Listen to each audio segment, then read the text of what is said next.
Un camion de déménagement transporte toutes ses affaires vers une nouvelle vie mystérieuse. Il roule sur une route solitaire, entouré d'une forêt profonde et imposante. Le chauffeur jovial lui montre la vue, mais le jeune homme semble mal à l'aise. D'immenses immeubles d'appartements surgissent soudainement du paysage montagneux isolé. Les bâtiments austères et gris créent une première impression sinistre et troublante. Il demande ce qu'est cet endroit, sa voix empreinte d'une pointe de suspicion. C'est le complexe Terrarium, un endroit connu pour son loyer suspectement bas. Le chauffeur insiste sur le fait que c'est un endroit fantastique malgré son emplacement étrange et isolé.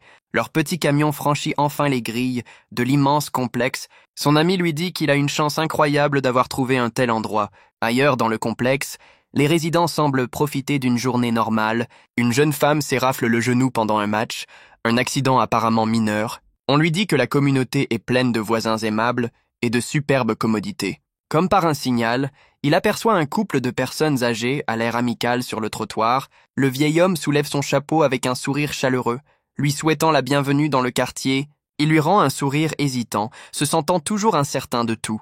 Ses cartons sont déchargés, chacun étant un pas de plus dans cette nouvelle réalité. Épuisé par le déménagement, il s'effondre sur le sol, entouré de cartons. Il trouve une lettre à l'aspect étrange dans sa boîte aux lettres, scellée à la cire rouge. Il se souvient du dépliant qui lui promettait une vie de luxe à bas prix. Tout cela semble trop beau pour être vrai, comme un rêve dont il ne veut jamais se réveiller. Mais un bourdonnement soudain de son téléphone brise ce moment paisible. Il sort péniblement son téléphone pour vérifier la notification entrante. C'est un avis de recouvrement de dette, un dur rappel de sa sinistre réalité. Le stress de sa dette revient, maintenant mêlé à l'inquiétude concernant son trajet. Il décide de chercher un nouvel emploi à proximité pour se faciliter la vie. L'horloge sur le mur égrène les secondes de manière menaçante, l'heure approchant de 11 heures, une sensation soudaine et bizarre le submerge, lui glaçant le sang. Il tourne brusquement la tête, sentant qu'il n'est plus seul dans la pièce. Son regard est attiré par la fenêtre, vers le bâtiment en face du sien.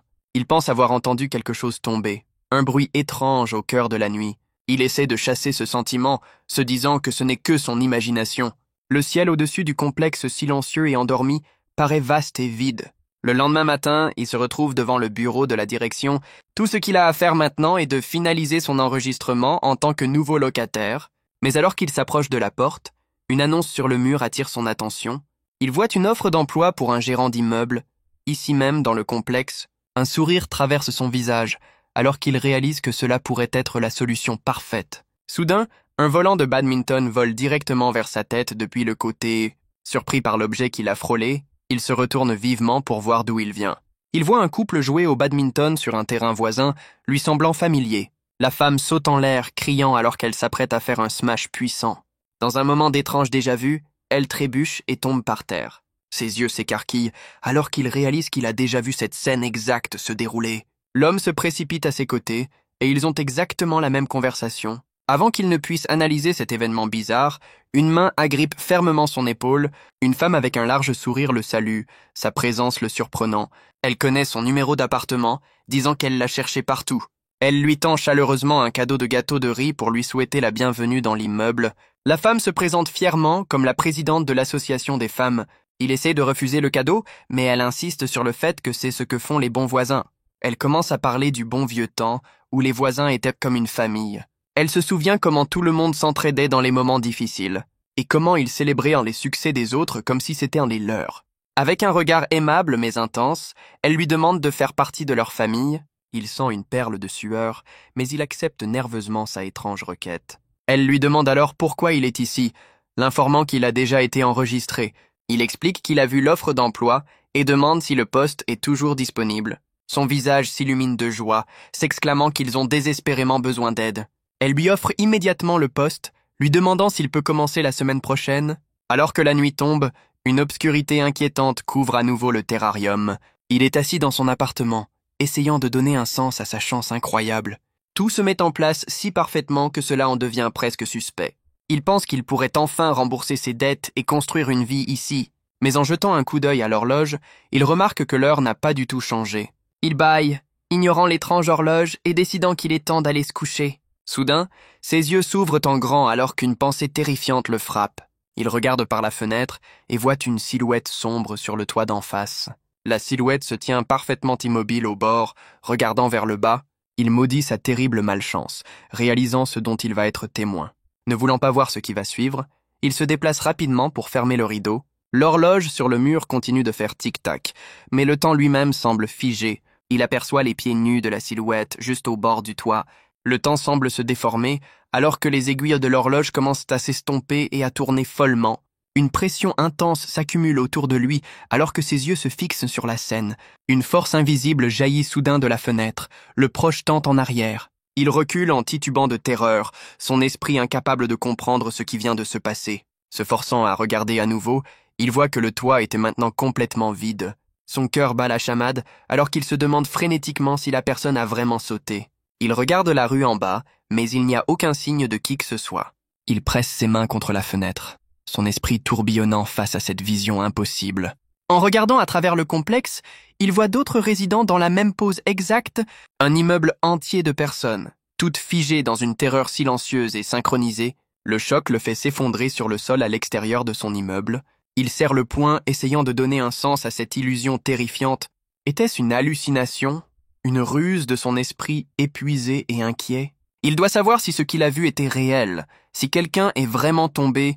La présidente de l'association des femmes lui demande ce qu'il cherche de si bonne heure. Elle le regarde d'un air vide quand il demande si quelque chose s'est passé la nuit dernière. Il balbutie, essayant de demander s'il y a eu un accident ou si quelqu'un a été blessé. Son sourire revient alors qu'elle se demande pourquoi quelqu'un se blesserait dans leur complexe si paisible. Il ne peut que marmonner son accord, bien que ses doutes soient plus forts que jamais. Elle écarte ses préoccupations, lui disant d'aller prendre un repos bien mérité. En partant, il passe devant un tas de chaussures, toutes identiques à celles du sauteur. Une autre nuit tombe sur le terrarium, apportant avec elle un sentiment de terreur. Il regarde l'horloge, ses aiguilles avançant de manière menaçante vers 11 heures. Il essaie de se convaincre que c'est un endroit merveilleux où vivre. Le loyer est bas, l'appartement est propre, et les voisins semblent si gentils. Cela ressemble au complexe résidentiel parfait, un rêve devenu réalité pour lui, mais malgré toutes les bonnes choses, un profond sentiment de malaise le ronge. Il se dit qu'il n'est tout simplement pas encore habitué au nouvel environnement, mais son instinct lui crie que quelque chose ne va fondamentalement pas ici. Il jette un nouveau coup d'œil à l'horloge. La trotteuse se rapprochant du sommet, les aiguilles se mettent à s'estomper et à tourner de nouveau, le temps se tordant autour de lui. Ses yeux s'écarquillent de pure terreur, alors que l'impossible se produit une fois de plus. Une sensation glaçante lui parcourt l'échine, l'air devenant lourd et froid. Il tourne la tête vers la fenêtre, sachant déjà ce qu'il va y voir. La même silhouette sombre se tient sur le toit d'en face. Il crie à l'homme, sa voix remplie de panique et de désespoir. Il supplie la silhouette de descendre, criant que c'est bien trop dangereux. Les pieds de la silhouette sont nus et ensanglantés, perchés précairement sur le bord. Il implore l'homme d'arrêter, de ne pas faire ce qu'il s'apprête à faire. La silhouette vacille, comme si elle allait perdre l'équilibre et tomber. Maudissant sa chance, il ouvre sa porte en grand et se précipite hors de son appartement. Il réalise que ce n'est pas une coïncidence, se souvenant des paroles étranges de la femme. La même heure, le même endroit, les mêmes personnes répétant leurs actions. C'est une boucle, un cycle terrifiant, dont il fait maintenant partie. Il dévale les escaliers, ses pieds martelant le béton. Il jaillit à l'extérieur. Son souffle court et saccadé alors qu'il court. Il crie vers la silhouette, la suppliant de tenir bon et de ne pas bouger. En arrière-plan, le vieil homme soulève son chapeau avec ce même sourire chaleureux. Il répète les mêmes mots exacts de bienvenue que la veille. En haut, le pied de la silhouette glisse enfin du bord du toit. Un cri de désespoir s'échappe de sa gorge, les suppliant de ne pas tomber. Mais il est trop tard. Le corps plonge dans le ciel nocturne. Cette fois, il est juste là, forcé d'assister à toute la tragédie. Soudain, un visage terrifiant, à l'envers, aux yeux brillants, apparaît devant lui. Il se souvient d'une époque où il était enfant, paralysé par la mort de son père. Pendant que sa mère pleurait, il restait figé, incapable de traiter le deuil. C'était un traumatisme qui l'avait suivi toute sa vie. La même paralysie l'avait frappé des années plus tard, en trouvant sa mère. Que ce soit par peur ou par choc, ses jambes étaient devenues de pierre, le piégeant sur place. Et maintenant, 5 ans plus tard, cette même peur paralysante l'envahit à nouveau. Le corps atterrit avec un bruit sourd et écœurant à quelques centimètres de l'endroit où il se tient. Il s'effondre en arrière, s'éloignant en rampant de la scène macabre sur le sol. Son souffle se coince dans sa gorge, son esprit luttant pour accepter la réalité. Il fixe la forme immobile, se demandant si la personne est vraiment morte. Mais alors la silhouette tousse, crachant du sang sur le trottoir froid. L'homme blessé commence à ramper vers lui, tendant une main. Sa paralysie se brise et il se précipite aux côtés de l'homme, lui demandant s'il va bien. Mais en se rapprochant, il voit quelque chose qui lui glace le sang. L'homme lutte pour parler. Sa voix n'est qu'un murmure faible et gargouillant. Les blessures qui couvrent le corps de l'homme ne pouvaient pas provenir uniquement de la chute. Il cherche son téléphone pour appeler à l'aide, disant à l'homme de tenir bon. Soudain, l'homme se jette sur lui avec une vitesse terrifiante. Ses yeux brillant d'un éclat blanc, il est déséquilibré, complètement surpris par l'attaque soudaine et violente. La prise de l'homme est comme du fer, le traînant sur le sol avec une force impossible. Il se débat contre la prise, se demandant d'où vient cette force inhumaine. L'homme lui tord la jambe avec un craquement écœurant, refusant de lâcher prise. Il crie de douleur, suppliant l'homme d'arrêter s'il vous plaît cette folie. Usant de toutes ses forces, il parvient à les retourner, immobilisant l'homme au sol. Il regarde l'homme, lui demandant désespérément s'il va bien maintenant. L'homme esquisse un sourire sanglant et lui dit qu'il est arrivé trop tard. Les mots de l'homme le frappent comme un coup physique, rempli d'une accusation glaciale. Avec une autre explosion de puissance, l'homme le retourne facilement sur le dos. L'homme se lamente qu'il s'en sortait si bien, qu'il avait presque réussi. Il se débat contre la prise de l'homme, exigeant de savoir ce qui se passe. L'homme crie qu'il a tout gâché, que tout se serait bien passé sans lui. Les mains de l'homme se resserrent autour de sa gorge, l'accusant de tout. Le visage de l'homme se tord de rage, alors qu'il le blâme pour son échec. L'homme crie qu'il s'en serait sorti s'il n'avait jamais existé. L'air s'échappe de ses poumons, alors que la pression sur sa gorge devient insupportable. Soudain, une silhouette en uniforme de sécurité apparaît dans l'obscurité. L'agresseur continue de hurler que tout est de la faute de Yun-woo. Le garde de sécurité attrape l'homme fou et le tire en arrière. Il jette l'homme au sol avec une facilité et une force surprenantes. Les mains du garde semblent être couvertes d'une étrange substance noire. Yun-woo halète pour respirer pendant que le garde maîtrise son agresseur. Il demande ce qui ne va pas avec l'homme, mais le garde lui dit de l'ignorer. Le garde qualifie l'homme de quelqu'un qui est simplement inadapté. Yun-woo est confus, se demandant ce que « inadapté » est censé signifier. Avec un regard froid, le garde répète qu'il devrait simplement oublier ça. La présidente de l'association des femmes se précipite, demandant s'il a été blessé. Elle s'excuse abondamment, laissant Yun-woo complètement perplexe. Elle admet qu'elle a complètement oublié de le prévenir à ce sujet. Elle explique qu'il y a un hôpital à proximité et que les patients s'échappent parfois. L'homme a perdu sa famille et souffre maintenant de graves épisodes de traumatisme. Elle lui demande d'être généreux et de faire preuve de compréhension. Il n'en croit pas ses oreilles, remettant en question son étrange requête. Il crie que l'homme est tombé d'un toit et a ensuite essayé de le tuer. Il exige une explication puisque le garde a refusé d'en donner une. Il révèle que c'est la deuxième fois qu'il voit exactement la même chose se produire. Une grande main se pose sur son épaule, alors qu'une nouvelle voix propose d'expliquer. Un homme massif se présente comme Ma Tae-bok, le gérant de l'immeuble. Ma Tae-bok demande s'il peut lui accorder un moment pour en discuter. Yun-woo est complètement intimidé par la présence imposante de l'homme. Il suit le gérant vers le bureau de la direction, à l'aspect sinistre. Les portes du bureau s'ouvrent pour révéler des étagères garnies de terrariums lumineux. Ma Tae-bok lui fait signe d'entrer et de s'asseoir. Alors qu'il s'assoit, il estime nerveusement que le gérant mesure près de 2,10 m. Ma Tae-bok s'incline profondément, s'excusant pour leur première rencontre malheureuse. Le visage à l'envers de son cauchemar lui revient à l'esprit. Une goutte de sueur coule sur son visage alors que le souvenir le perturbe. Il se souvient des excuses frénétiques de la femme quelques instants plus tôt. Il se demande pourquoi ils s'excusent tous au nom d'un parfait inconnu. Plus important encore, il demande si l'homme qui est tombé va s'en sortir. Ma Tae-bok lui assure que l'homme est maintenant en sécurité et sous les soins d'un médecin. Yun-woo reste silencieux. L'échymose sur son cou un rappel douloureux. Le gérant dit que sa confusion est compréhensible après un tel choc. Il brandit un petit bocal en verre, demandant à Yun-woo ce qu'il en pense. Il explique que c'est un minuscule écosystème qui peut se maintenir pendant des années. C'est comme une terre miniature. C'est pourquoi il l'appelle un terrarium. Le nom lui vient à l'esprit. Le même que celui du complexe d'appartements. Le gérant confirme que tout le complexe a été construit sur ce même concept.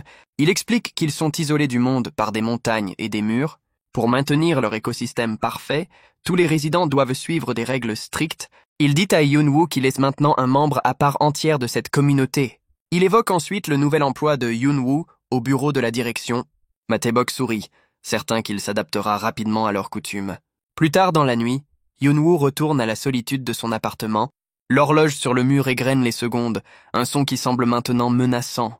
Épuisé par les événements de la journée, il s'effondre sur son lit, Il fixe le plafond, le cadeau du gérant posé sur sa table de chevet, le petit terrarium semble le regarder depuis sa place sur l'étagère. Les mots de Matebok sur le cadeau résonnent de manière sinistre dans ses pensées. Il touche instinctivement la peau tendre et meurtrie de son cou.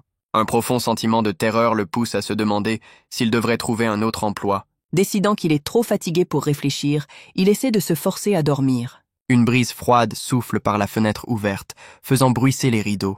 Il finit par sombrer dans un sommeil agité, alors que l'horloge sonne 3 heures. Au cœur de la nuit, la porte de sa chambre s'ouvre lentement en grinçant. Il commence à s'agiter, un halètement étouffé s'échappant de ses lèvres dans son sommeil. Ses yeux s'ouvrent brusquement de terreur, alors qu'une main se plaque sur sa bouche. Un agresseur inconnu le tire de son lit avec une force incroyable. Il est ligoté et bâillonné, avant même de pouvoir comprendre ce qui se passe. Des cris de terreur étouffés sont tout ce qu'il peut émettre contre le bâillon. Son esprit s'emballe de peur alors qu'on le transporte hors de son propre appartement. On le fait monter vers le toit froid et balayé par le vent. À son horreur, on le place tout au bord du bâtiment. L'air nocturne fouette autour de lui, le complexe ressemblant à un abîme sombre. Il se débat sauvagement, essayant de crier à l'aide, une aide qui ne viendra jamais. Les cordes s'enfoncent dans ses poignets, ses mains sont fermement liées derrière lui. Ses yeux parcourent les environs dans une recherche désespérée de toute chance d'évasion.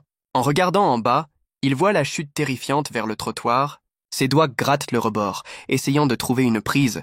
De l'autre côté, une silhouette apparaît à la fenêtre d'où il regardait autrefois. C'est l'homme d'avant, son visage pressé contre la vitre, horrifié. Les rôles ont été inversés, et c'est maintenant lui qui est destiné à tomber. Il lutte contre ses liens, reculant du bord de toutes ses forces. L'homme qui l'a attaqué était maintenant celui qui regarde la boucle horrible se répéter. Ses pieds sont étroitement liés, pendant impuissant au-dessus du vide terrifiant. Il lève les yeux avec une terreur absolue vers la silhouette sombre devant lui. Le gérant de l'immeuble, Matebok, s'excuse avec un sourire sinistre et lumineux. Des cris de protestation étouffés sont tout ce qu'il peut émettre contre le bâillon serré. D'une dernière poussée cruelle, Matebok le précipite dans les ténèbres. Il plonge vers le sol, le monde un flou de mouvement et de peur. À ce moment terrifiant, ses yeux s'ouvrent brusquement avec une secousse. Il se retrouve à se débattre sur le sol, emmêlé dans ses propres couvertures. Le cauchemar horrible était si vif qu'il ne peut se défaire du sentiment de terreur. Il tire le rideau, son cœur battant toujours la chamade dans sa poitrine. Dehors, un homme lourdement tatoué crie après 2 silhouettes familières en blanc. Il menace d'appeler la police s'il s'approche à nouveau de sa maison. Épuisé, il se demande ce qu'est tout ce remue-ménage si tôt le matin. C'est son premier jour de travail, alors il se dirige vers le bureau de la direction.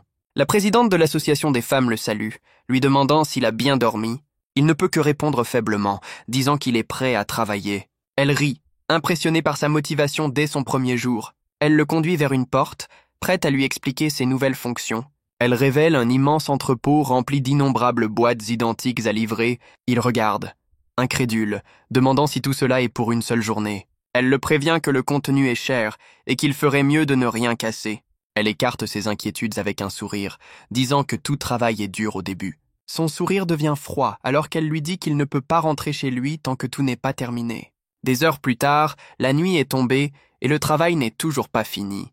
Il déverrouille enfin la porte de son appartement, complètement abattu et épuisé. Mais il se rend compte qu'il a oublié son téléphone et doit faire tout le chemin du retour. Son corps lui fait mal alors qu'il maudit la charge de travail impossible de son premier jour. Il décide sur le champ qu'il doit trouver un autre emploi. Il fouille dans ses poches pour ses clés mais les trouve vides. L'entrepôt est sombre et silencieux. Son téléphone posé sur un bureau éloigné, l'écran indique qu'il est presque 11 heures. L'heure redoutée approchant, un frisson soudain lui parcourt l'échine alors qu'il regarde la porte. Il est certain d'avoir fermé la porte, mais maintenant elle est légèrement entr'ouverte. Il marche prudemment dans le couloir sombre et vide pour récupérer son téléphone. Le silence du bâtiment semble lourd et oppressant dans l'obscurité. Il ne peut se défaire du sentiment d'être observé depuis les ombres. Il réalise qu'il n'a jamais remarqué à quel point les couloirs sont inquiétants la nuit. Il décide de juste prendre son téléphone et de sortir de là aussi vite que possible. Il atteint enfin l'entrepôt au 2e étage, son cœur battant à tout rompre. Prenant une profonde inspiration, il se tient devant la porte de l'entrepôt, il tend une main tremblante et tourne la poignée de porte en métal froid. Alors que la porte s'ouvre, il entend un étrange gémissement venant de l'intérieur. Il appelle dans l'obscurité, demandant si quelqu'un est là. Il se souvient avoir laissé l'entrepôt vide, mais maintenant il voit une silhouette. La silhouette se retourne lentement.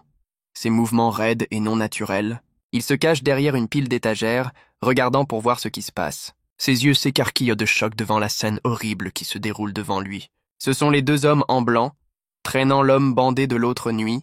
L'homme se débat faiblement, son visage un masque de terreur et de douleur. Il est complètement déconcerté, se demandant ce qui peut bien se passer. Il reconnaît que c'est le même homme qui est tombé du toit et l'a attaqué. Et les deux hommes en blanc sont les mêmes qu'il a vus se faire crier dessus ce matin. Les mots de colère de l'homme tatoué du matin résonnent dans son esprit. Les deux hommes se tenaient simplement là, subissant les abus verbaux sans un mot. L'homme bandé continue de se débattre, de la bave coulant de sa bouche. Il crie qu'il n'a rien fait de mal et a toujours suivi les règles. Les mots suivants de l'homme envoient un frisson de glace pure dans les veines de Hyun-woo. L'homme est maîtrisé, un bâillon étant enfoncé dans sa bouche. L'homme a crié que tout était de la faute du nouveau, se référant à lui. Une force invisible le pousse à les suivre, ayant besoin d'en savoir plus. Alors qu'il suit, il remarque une silhouette sombre qui jette un coup d'œil depuis une porte. C'est une femme, son visage caché dans les ombres profondes du couloir. Il ignore la femme étrange et continue de suivre les hommes. Il les suit dans un long couloir sombre qu'il n'a jamais vu auparavant. Il regarde nerveusement autour de lui, l'atmosphère devenant de plus en plus sinistre à chaque pas. Il suppose qu'ils ont dû emmener l'homme au bureau de la direction. Mais quand il y arrive, toute la zone est complètement déserte. Il entend un étrange cliquetis provenant d'une porte au fond du couloir. La porte est vieille et abîmée, sa petite fenêtre complètement brisée. Il déglutit difficilement, une sueur froide perlant sur son front. Malgré sa peur, il s'approche prudemment de la mystérieuse porte qui cliquette. La poignée de porte tremble violemment comme si quelqu'un était piégé à l'intérieur. Il se demande quel est ce son horrible, qui devient de plus en plus fort à mesure qu'il s'approche. Contre son meilleur jugement, il tend la main et saisit la poignée de porte. La porte s'ouvre sur une étrange pièce au mur de briques, avec une seule fenêtre. Au fond de la pièce se trouve une autre porte, d'apparence encore plus sinistre. Il se rend compte que les bruits étranges viennent de derrière cette seconde porte. Cette porte tremble aussi, les sons de l'intérieur devenant de plus en plus frénétiques. Jetant un coup d'œil par une fente, il voit une table couverte d'outils sanglants et terrifiants. Une voix de l'intérieur avoue un crime contre la communauté. Il reconnaît la voix, mais n'arrive pas à savoir à qui elle appartient.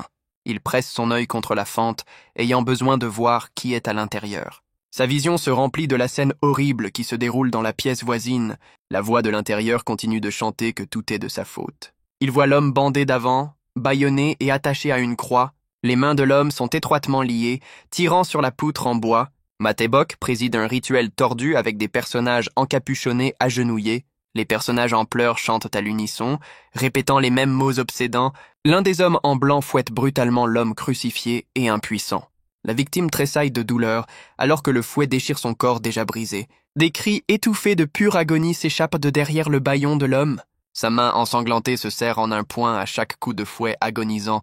L'homme en blanc continue la punition brutale dans la cérémonie bizarre. Le sang coule du dos de la victime, tachant ses bandages d'un rouge profond. La main de l'homme en blanc est couverte de sang alors qu'il termine le rituel. Il se retourne, et Hyun-woo reconnaît l'homme tatoué de ce matin-là. Hyun-woo recule avec une horreur absolue, sa main se portant à sa bouche. Un bruit soudain derrière lui glace complètement le sang. L'homme tatoué et les personnages encapuchonnés se tournent tous vers le son. Le garde de sécurité de l'autre nuit apparaît dans l'embrasure de la porte. Ses yeux brillent d'une lumière blanche menaçante alors qu'il regarde fixement dans la pièce. Hyun-woo se précipite vers la porte pour constater qu'elle a été verrouillée. La panique s'installe alors qu'il réalise qu'il a été piégé dans le couloir. Les pas lourds du garde commencent à s'approcher de l'autre côté. Il marche avec une détermination terrifiante. Une lourde matraque serrée dans sa main, Hyun-woo cherche désespérément un endroit où se cacher pendant que la femme regarde. Il saisit la poignée de porte, essayant de la maintenir fermée de toutes ses forces. Il prie pour que le garde ne puisse pas forcer la porte. Soudain, la femme du couloir l'attrape et le tire à l'écart. Le garde fait irruption par la porte, son visage tordu de rage. Il entre en trombe dans la pièce de briques vide, brandissant sa lourde matraque. Un vent froid souffle à travers la seule fenêtre brisée de la pièce. Le garde se retourne et commence à marcher vers la porte où il se cache. Ses yeux se plissent, comme s'il pouvait sentir leur présence dans l'ombre. Il ouvre la porte, révélant Hyun-woo et la femme se cachant derrière. La femme le serre fort, sa main fermement plaquée sur sa bouche. Elle met un doigt sur ses lèvres, le suppliant silencieusement de rester silencieux. Hyun-woo est paralysé par la peur, ses yeux écarquillés de terreur absolue. Ils sortent en courant du bâtiment et dans l'obscurité de la rue. Leurs pieds martèlent le trottoir alors qu'ils fuient pour leur vie. Ils courent à travers le complexe désert, les deux seules âmes en vue. Il demande où ils vont, mais elle lui dit de continuer à courir. Elle promet de tout expliquer une fois qu'ils seront en lieu sûr. Ils arrivent à l'appartement Hill 102 qu'elle lui dit être une planque. Elle tâtonne avec la serrure, ses mains tremblant alors qu'elle ouvre la porte. Une fois à l'intérieur, elle se retourne immédiatement et commence à crier sur Yoon-woo. Elle lui demande comment il a pu être si imprudent. Révélant deux autres hommes à l'intérieur, elle se souvient de l'avoir vu errer bêtement dans la zone restreinte, seule. Elle lui dit que c'est une bonne chose qu'elle l'ait suivi, sinon il aurait déjà été attrapé. Elle se souvient de l'avoir vu descendre les escaliers vers le sous-sol sombre du bâtiment. Yeon-woo est stupéfait, réalisant lentement qu'elle vient de lui sauver la vie. Ses yeux se tournent vers les deux autres hommes, assis silencieusement dans la pièce. Il la remercie de son aide, mais demande qui elle et les autres sont. Elle prend un moment pour reprendre son souffle, avant de finalement expliquer. Elle se présente comme Oh-hana, une autre nouvelle venue dans le complexe. L'homme blond se présente ensuite à Yeon-woo comme étant Lee Woo-jin. Woo-jin explique qu'il a également emménagé récemment et travaille comme déménageur. L'attention de Yeon-woo se porte alors sur l'intimidant homme tatoué. L'homme lève les yeux de ses papiers, avec une expression agacée. Les yeux de Yeon-woo s'écarquillent de choc en reconnaissant le visage de l'homme. C'est le même homme qui criait sur les hommes en blanc ce matin-là. Il se souvient du visage de l'homme tordu de rage alors qu'il les menaçait. Hana explique que son nom est Han Sung-chul, un autre nouveau résident. Elle révèle une vérité choquante. Ils sont les 4 seuls nouveaux arrivants. Yoon-woo déglutit nerveusement alors que les implications terrifiantes s'installent. Il demande pourquoi ils l'ont amené ici et ce que tout cela signifie. Elle lui demande s'il n'a vraiment pas encore compris ce qui se passe. Elle explique qu'ils sont tous liés par le phénomène du jour qui se répète. Yoon-woo la regarde fixement, son esprit vacillant face à cette révélation. Il commence à raconter son premier jour, sa rencontre avec le sympathique couple de personnes âgées. Il se souvient aussi d'avoir vu le jeune couple jouer au badminton à proximité. Il explique comment ils sont apparus le lendemain, répétant leurs actions exactes. Il se souvient de la fille sur le terrain qui trébuche et tombe de la même manière. Il se souvient d'avoir vu l'égratignure sanglante sur son genou alors qu'elle tombait. C'était comme si la blessure était là avant même qu'elle ne touche le sol. Il frappe sa main sur la table alors que toutes les pièces s'emboîtent. Hana confirme avoir vu la même chose, prouvant qu'elle n'imaginait pas, mais Woo-jin est sceptique, suggérant qu'ils interprètent mal une routine. Il dit qu'il est normal pour les gens dans des endroits calmes de développer des habitudes. Il explique que lui, par exemple, fait son jogging à la même heure chaque matin. Hana explose de frustration, demandant à Woo-jin pourquoi il refuse toujours de les croire. Woo-jin insiste sur le fait que malgré leurs histoires, ils n'ont aucune preuve concrète. Il lui dit de se calmer, disant que sa théorie est tout simplement trop folle pour y croire. Yeon-woo intervient, demandant si voir un homme tomber d'un toit est aussi une erreur. Hana et Woo-jin se tournent vers lui, abasourdis et réduits au silence par sa déclaration. Il explique que chaque nuit, une personne tombe du toit à la même heure. Il se souvient de l'horreur du corps atterrissant sur le trottoir juste sous ses yeux. Il met Woo-jin au défi, lui demandant s'il oserait appeler ça une simple routine.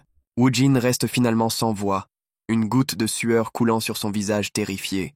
Yeon-woo relie ensuite cela au rituel brutal dont il a été témoin au sous-sol. Soudain, Sung-chul claque une pile de papier sur la table avec force. Les documents sont ses propres formulaires d'inscription, qu'il jette avec colère. Woo-jin admet que plus il en apprend, plus toute cette situation semble folle. Sung-chul se lève, sa patience clairement épuisée par la discussion.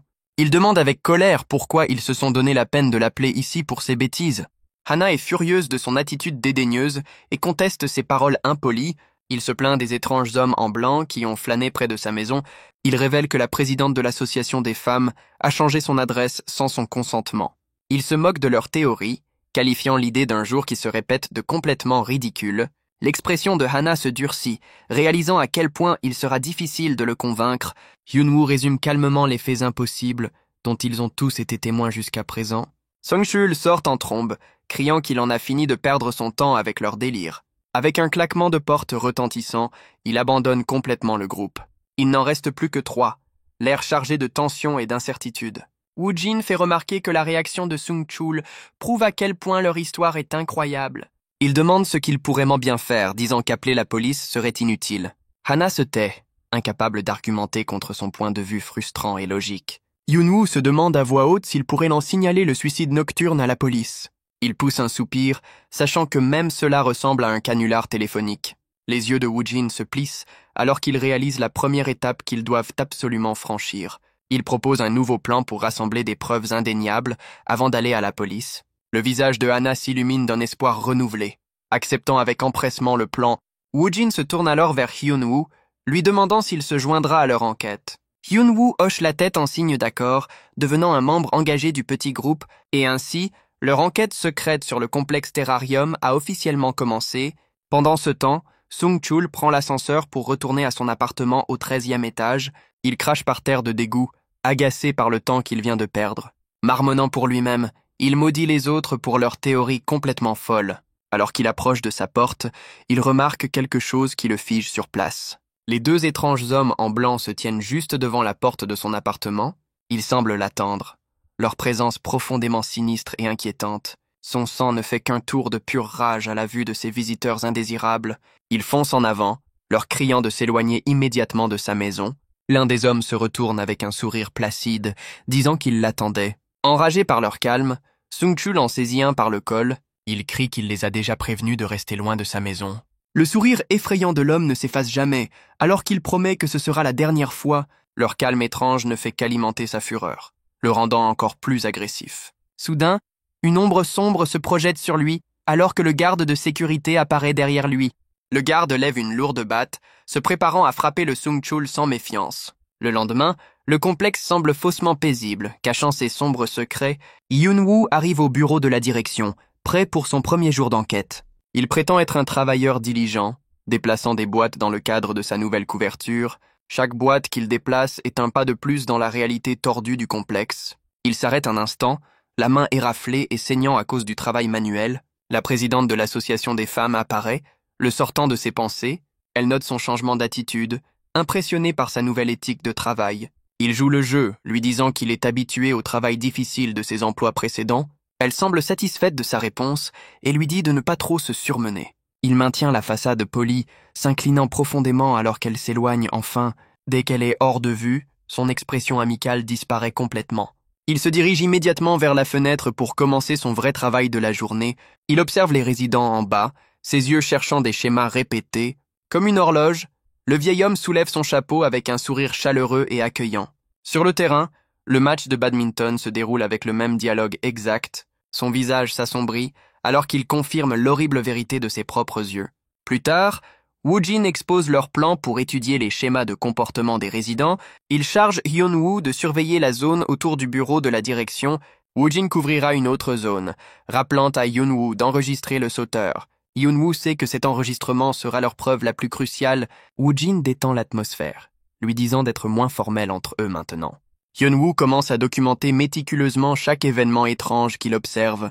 À partir de ce jour, ils commencèrent à enregistrer chaque action des résidents. Chaque soir, ils se réunissaient en secret pour comparer leurs notes et discuter de leurs découvertes. Leurs notes montraient les mêmes événements se produisant avec une précision terrifiante et mécanique. Hana présente les preuves accablantes, forçant Woo-jin à accepter la vérité. Il fixe les notes avec horreur, admettant finalement que le jour se répète. Le groupe est silencieux, confronté à la question terrifiante de savoir pourquoi cela se produit. Woo-jin demande désespérément quel est le but de cette boucle sans fin et sans signification. Hyun-woo ne peut qu'admettre qu'il n'a aucune idée de ce qui se passe. Sa main serre sa chemise, la réalité terrifiante de leur situation s'imposant à lui. L'ensemble du complexe d'appartements ressemble à une prison dont ils ne peuvent jamais s'échapper. Il dit aux autres qu'il a quelque chose à signaler, sa voix sombre. Hyun-woo annonce le début de leur 4e réunion secrète. Il explique que tous les résidents répètent leurs actions de 7h à 23h30. Il se souvient avoir testé cette théorie, surprenant le vieil homme dans sa routine. L'homme n'a pas du tout réagi, confirmant qu'il est piégé dans la boucle. Son deuxième point est qu'il y a des invisibles qui vivent parmi eux. Il a vu des résidents interagir avec des espaces vides comme si quelqu'un était là. Woo-jin se souvient d'avoir vu des déménageurs passer une boîte à travers un de ces vides. Il a également remarqué que les mains des déménageurs étaient mystérieusement couvertes de sang. Le 3e point de Hyun-woo est l'absence totale d'enfants dans le complexe. À la place, il n'y a que des adultes qui prétendent bizarrement être des enfants. 4e, certaines personnes comme les hommes en blanc ne font pas partie de la boucle. Ils pensent que le gérant et la présidente de l'association des femmes sont également libres. Enfin, il n'y a ni voiture ni parking à part leur camion de déménagement. Il termine son rapport, demandant aux autres ce qu'ils en pensent. Hana et Woo-jin restent sans voix, leur visage pâle de terreur. Woo-jin explose, incapable de comprendre la folie de la situation. Hana tremble, se demandant s'ils sont tombés dans une sorte de secte. Woojin panique, suggérant qu'ils devraient simplement faire leurs valises et partir tout de suite. Soudain, Anna commence à s'étouffer, haletant pour respirer en se serrant la gorge. Woojin se précipite à ses côtés, lui demandant frénétiquement ce qui ne va pas. Les deux hommes regardent avec horreur Anna lutter pour reprendre son souffle. Elle s'excuse, disant que le poids de ses paroles l'a rendue malade. Woojin l'aide à se relever, disant à Hyunwoo qu'il devrait s'arrêter pour la journée. Hyunwoo les regarde partir, une vague de culpabilité l'envahissant.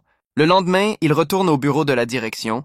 L'esprit lourd, il exécute les gestes de son travail, transportant des boîtes dans l'entrepôt.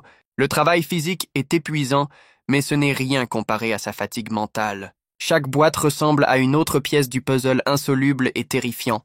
Il s'arrête pour reprendre son souffle, complètement épuisé par le travail de la journée. Il regrette de leur avoir tout dit, réalisant qu'il n'a fait que terrifier Anna. Il se souvient de l'expression de pur choc sur leur visage. Alors qu'il parlait, sa main se serre en un point, en pensant à son expression douloureuse. Il n'a jamais eu l'intention de l'effrayer avec la vérité dérangeante qu'il avait découverte. Son expression se durcit avec une nouvelle et froide détermination. Il décide qu'il doit cesser de s'inquiéter et se concentrer sur sa sortie. Il jette ses notes de côté avec frustration. Fatigué de ce mystère sans fin, ses yeux se posent sur un registre d'expédition, une lueur de curiosité dans ses yeux. Il remarque que la date sur le registre est le 15 avril, ce qui semble faux. Confus, il sort son téléphone pour vérifier la date actuelle. Le téléphone indique clairement qu'aujourd'hui est le 22 mars, pas avril. Pensant que c'est une simple faute de frappe, il commence à feuilleter le registre. Une terreur froide commence à s'insinuer en lui, alors qu'il voit la même date à nouveau. Chaque page du registre est remplie d'entrées pour le 15 avril. Il lève les yeux du livre, son esprit s'emballant avec une nouvelle théorie horrible. Ses yeux se tournent vers une armoire de rangement voisine, ayant besoin d'en voir plus. Il ouvre brusquement la porte de l'armoire, ses mains tremblant d'anticipation. Il sort plusieurs autres registres, son cœur battant la chamade dans sa poitrine.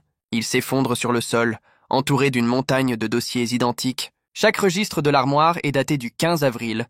Il réalise avec une horreur absolue qu'ils ont revécu le même jour. Ses yeux s'écarquillent, la vérité terrifiante s'abattant enfin sur lui. Alors qu'il recule, sa main frôle un morceau de papier froissé. Il ramasse la vieille coupure de journal déchirée sur le sol poussiéreux. Elle date du 15 avril 1992 et décrit une secte apocalyptique qui a échoué. Une voix derrière lui ricane qu'il a enfin trouvé où il se cachait. Hyunwoo se retourne pour voir un homme du complexe se tenant au-dessus de lui. L'homme prend une longue gorgée d'une bouteille de soju. Ses yeux froids, il s'essuie la bouche. Ses yeux brillants de la même lumière blanche que les autres. Le sang de Hyunwoo se glace alors qu'il reconnaît l'un des résidents libres. Il se retourne, essayant de s'éloigner en rampant de la silhouette menaçante. L'homme se jette en avant, attrapant une poignée des cheveux de Hyunwoo. Il crie que Hyunwoo doit assumer la responsabilité de ses erreurs. Les yeux de l'homme sont fous alors qu'il l'interroge sur son obsession pour le sang. Hyunwoo crie de douleur et de confusion, exigeant de savoir ce qui se passe. Avec un rugissement furieux, l'homme lance la bouteille en verre contre le mur. La bouteille se brise en 1000 morceaux, pleuvant sur Hyunwoo. Un morceau de verre tranchant lui entaille la tête alors qu'il essaie de se protéger. L'agresseur le domine, promettant de le baigner dans son propre sang. Hyunwoo donne des coups de pied désespérés, essayant de créer une distance entre eux. Il crie qu'ils ne se sont jamais rencontrés, demandant pourquoi il est attaqué. L'homme grogne qu'il savait que Hyunwoo poserait des problèmes depuis le début. Il déclare qu'en tant que son aîné, il va lui donner une leçon. L'homme lance un puissant coup de poing, visant directement le visage de Hyunwoo, mais Hyunwoo réagit instantanément, bloquant le coup avec une vitesse surprenante. L'agresseur recule en état de choc, un filet de sang sur le nez. Enragé, l'homme riposte avec un coup de pied brutal à l'estomac de Hyunwoo. L'air est chassé de ses poumons alors qu'il se plie en deux de douleur. L'agresseur crie qu'il l'a prévenu tout ce temps. Il attrape les cheveux de Hyunwoo, lui criant de ne pas être si irrespectueux. Un coup de poing brutal atterrit en plein sur la joue de Hyunwoo, avec une force incroyable. L'impact envoie Hyunwoo voler en arrière à travers le sol de l'entrepôt. Gisant sur le sol en sang, il n'a aucune idée de la raison de son agression. Il a essayé de raisonner avec lui, mais c'était comme s'ils parlaient des langues différentes. Il a demandé qui était l'homme et pourquoi il faisait ça, mais n'a obtenu aucune réponse. Alors que sa vision s'éclaircit, une pensée étrange et troublante lui vient à l'esprit. Il réalise que l'homme n'a jamais réellement répondu à aucune de ses questions. Plus important encore, il se demande où l'homme a regardé tout ce temps. Depuis le tout début, le regard de son agresseur était fixé quelque part au-dessus de ses yeux. Même la bouteille a été jetée sur ce même espace vide, juste au-dessus de sa tête. Hyun-woo lève les yeux sous le choc, réalisant que l'homme ne le visait pas du tout. Le poing de l'homme s'envole à nouveau, visant l'espace juste au-dessus de lui. Il se souvient soudain des règles du complexe et de ce sens de l'ordre tordu. L'agresseur trébuche soudainement et dévale l'escalier voisin. Hyun-woo regarde, choqué, l'homme disparaître dans la cage d'escalier. L'homme se relève, meurtri et saignant, mais regardant toujours au-delà de Hyun-woo. Hyun-woo halète, du sang coulant de son nez après l'agression. Le pied de l'homme s'écrase, piétinant les notes d'enquête sur le sol. Il crie à Hyun-woo de mourir, avant de grimper dans une armoire de rangement. Hyun-woo ne peut que regarder, se tenant la poitrine alors que l'homme disparaît. Plus tard dans la nuit, une forte pluie commence à tomber sur le complexe. Il se tient à l'extérieur du bureau de la direction. Trempé et complètement abattu, il lève les yeux vers le ciel sombre et pluvieux, se sentant complètement dépassé. Serrant sa capuche, il se demande pourquoi rien ne se passe comme prévu. Il est surpris par une voix et se retourne pour voir Anna tenant un parapluie. Elle lui demande s'il quitte déjà le travail pour la journée avec un sourire amical. Son expression chaleureuse contraste vivement avec le temps maussade et pluvieux. Il la regarde s'éloigner, se dirigeant vers son propre immeuble d'appartement. Pendant ce temps, Woo-jin regarde la pluie de l'intérieur d'une cabine téléphonique voisine. Il note l'averse soudaine, son expression sombre et profondément pensive. Il est toujours inquiet pour Anna et envisage d'annuler leur réunion secrète. À ce moment-là, un des supérieurs de Woo-jin de la compagnie de déménagement apparaît. Le patron dit à Woo-jin qu'il a terminé pour la journée et peut rentrer chez lui. Woo-jin est confus, rappelant à son patron qu'ils avaient convenu qu'il resterait tard. Le patron le congédie, disant que quelque chose d'urgent est survenu et qu'il pleut fort. Il explique que leur bâtiment est sur une pente et que les glissements de terrain sont un réel danger. Il enroule une chaîne autour de la porte, exhortant Woo-jin à se dépêcher de rentrer. Woo-jin est laissé perplexe par la mention soudaine et étrange des glissements de terrain. Le patron part, lui disant de rentrer chez lui dès qu'il aura terminé. Woo-jin ramasse une pile de papier, son esprit s'emballant de suspicion. Il se demande pourquoi son patron n'a pas à suivre les mêmes règles que tout le monde. L'homme ne porte pas l'uniforme blanc et peut lui parler normalement. Il se demande s'il y a une autre règle cachée qu'il ne connaît pas. Ses yeux se posent sur une grande et vieille armoire en bois dans le coin de la pièce. L'armoire est fermée par une lourde chaîne et un grand cadenas. Il se souvient de l'excuse peu convaincante de son patron à propos de quelque chose d'urgent. Une goutte de sueur coule sur son visage, alors qu'un sombre soupçon s'installe. Il tend la main et découvre que le lourd cadenas de l'armoire est déverrouillé. Avec un clic, la serrure se libère, confirmant ses soupçons grandissants. Il ouvre les portes, ses yeux brillant d'une étrange lumière blanche. Son visage se tord de choc absolu et d'horreur devant ce qu'il trouve à l'intérieur. Il lâche une malédiction, fixant le contenu impossible de l'armoire. L'armoire est remplie de rangées de robes blanches identiques, semblables à celles d'une secte. De retour à son appartement, les lumières de la fenêtre de Anna sont vivement éclairées. Elle accueille Hyun-woo à l'intérieur. Lui demandant d'excuser les cartons non déballés, il la rassure en lui disant que son propre appartement est dans le même état. Elle lui dit qu'elle revient tout de suite et lui demande d'attendre un moment. Il se souvient d'elle tenant le parapluie, le protégeant de la pluie froide. Elle lui avait dit qu'il y avait quelque chose d'important qu'elle voulait vraiment lui montrer. Son invitation soudaine à venir à son appartement l'avait pris au dépourvu. Il est nerveux, réalisant que c'est la première fois qu'une fille l'invite chez elle. Il regarde autour de son appartement, remarquant la cuisine propre et bien rangée. Le salon est confortable, avec un canapé confortable et des peintures sur le mur. Il remarque qu'une porte de chambre est légèrement entr'ouverte, une étrange lumière brillant de l'intérieur. Submergé par la curiosité, il jette un coup d'œil prudent dans la pièce mystérieuse. À l'intérieur, il voit une grande machine d'aspect étrange avec un écran lumineux. Il se demande ce qu'est cet appareil mécanique et pourquoi Anna en aurait un. Soudain, il entend les pas de Hana se précipiter vers la pièce. Elle apparaît avec un air de panique, lui disant de ne pas regarder la machine. Elle ferme rapidement la porte, sa main tremblant alors qu'elle tourne la poignée. Hyun-woo s'incline profondément, s'excusant d'avoir regardé dans sa chambre sans demander. Elle explique que la machine est un équipement médical à domicile. Elle révèle qu'elle souffre d'asthme sévère et de pneumonie depuis son enfance. Une crise grave pourrait être fatale. Elle doit donc compter sur la machine à la maison. Hyun-woo comprend enfin pourquoi elle a eu sa crise d'étouffement l'autre jour. Elle dit qu'il ne serait pas si calme s'il la voyait un jour pendant une crise. Il s'assoit dans un silence gêné, l'ambiance maintenant lourde et sombre. Il essaie de briser la tension, demandant ce qu'elle voulait lui montrer. Hana se retourne vers son ordinateur. Son expression sérieuse et concentrée, elle explique qu'elle a fait des recherches et a trouvé quelque chose de vraiment bizarre. À l'écran se trouve un plan détaillé du complexe d'appartements Mokdan. Elle révèle que c'est le plan d'un complexe qui a été démoli il y a 20 ans. Hyun-woo regarde, totalement choqué, incapable de comprendre ce qu'elle dit. Anna émet l'hypothèse qu'un complexe identique a existé autrefois sur ce même terrain. Pendant ce temps, les personnages encapuchonnés cherchent quelqu'un sous la pluie dans le bâtiment 104. Leur chef marmonne qu'ils doivent être les derniers à rester ici. L'un d'eux explose de rage, accusant les gardes de sécurité d'échec. Le chef leur ordonne de fouiller tout le bâtiment, en commençant par le centre. À l'insu du groupe, quelqu'un les enregistre secrètement avec un téléphone. C'est Woo-jin, se cachant dans l'ombre et capturant des preuves cruciales de leurs activités. Il serre la robe blanche qu'il a volée, se préparant à l'utiliser comme déguisement. Soudain, une voix derrière lui demande qui se cache dans l'obscurité. Woo-jin se fige, son cœur battant la chamade alors qu'un personnage encapuchonné s'approche de lui. L'homme demande ce qu'il fait dehors si tard, alors que tous les résidents devraient être à l'intérieur. L'esprit de Woo-jin s'emballe alors qu'il essaie de trouver une excuse crédible. L'homme s'impatiente, allumant une lampe de poche et exigeant une réponse. Réfléchissant vite, Woo-jin s'accroupit. Prétendant être l'un des adeptes, il balbutie qu'il a entendu les ordres du pasteur, mais qu'il a été retardé. Les yeux de l'homme se plissent de suspicion, ne croyant pas entièrement son histoire. Woo-jin se serre rapidement le ventre, prétendant avoir une crampe soudaine. L'homme le fixe pendant un long et tendu moment, son expression indéchiffrable. Il dit finalement à Woo-jin d'arrêter de faire l'idiot et de retourner à la recherche. Mais alors l'expression de l'homme se transforme en panique et en terreur pure. De retour à l'appartement, Anna présente sa théorie sur l'ancien complexe. Hyun-woo est complètement déconcerté par l'idée d'un bâtiment identique. Son esprit vacille, alors que les implications impossibles de ses paroles s'installent. Elle était certaine que leur terrarium était une copie parfaite d'un lieu oublié. Hyun-woo se souvient soudain de la montagne de registres de l'entrepôt. Chacun d'eux avait été daté du 15 avril, une date du passé. Il marmonne la date à voix haute, une réalisation froide et horrible s'imposant à lui.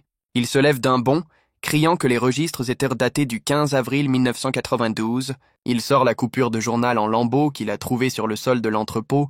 Il demande si c'était la date à laquelle le complexe original de Mokdan était encore debout. Les yeux de Anna s'écarquillent, alors que toutes les pièces du puzzle commencent à s'assembler. Sans un mot de plus, elle sort immédiatement son téléphone pour chercher. Elle tape « Complexe Mokdan, Changgyeondong, 15 avril 1992 ». Son doigt appuie sur le bouton de recherche, tous deux se préparant à la vérité. Ils se penchent, leur visage se tordant d'horreur devant ce que la recherche révèle. À ce moment-là, les personnages encapuchonnés fouillent le sous-sol sombre du bâtiment, leurs lampes de poche perçant l'obscurité, révélant des couloirs délabrés et oubliés. L'un des plus jeunes membres se plaint, voulant trouver un moyen de s'échapper. Un subordonné rapporte au pasteur que la zone est complètement vide. Frustré, le pasteur ordonne à ses disciples de se séparer pour couvrir plus de terrain. Le plus jeune membre y voit l'occasion parfaite de s'éclipser enfin.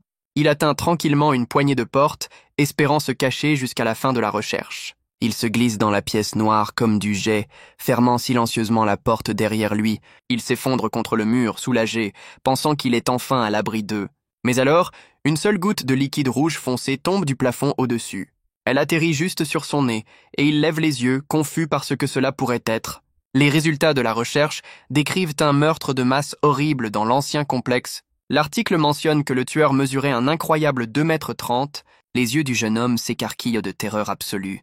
Alors qu'il lève les yeux au plafond, suspendu au chevron se trouve le corps sanglant et inversé de Han Song-chul. Et debout devant la scène horrible se trouve le gérant de l'immeuble, Ma Tae-bok. Son visage se tord en un sourire monstrueux, ses yeux noirs et sans âme.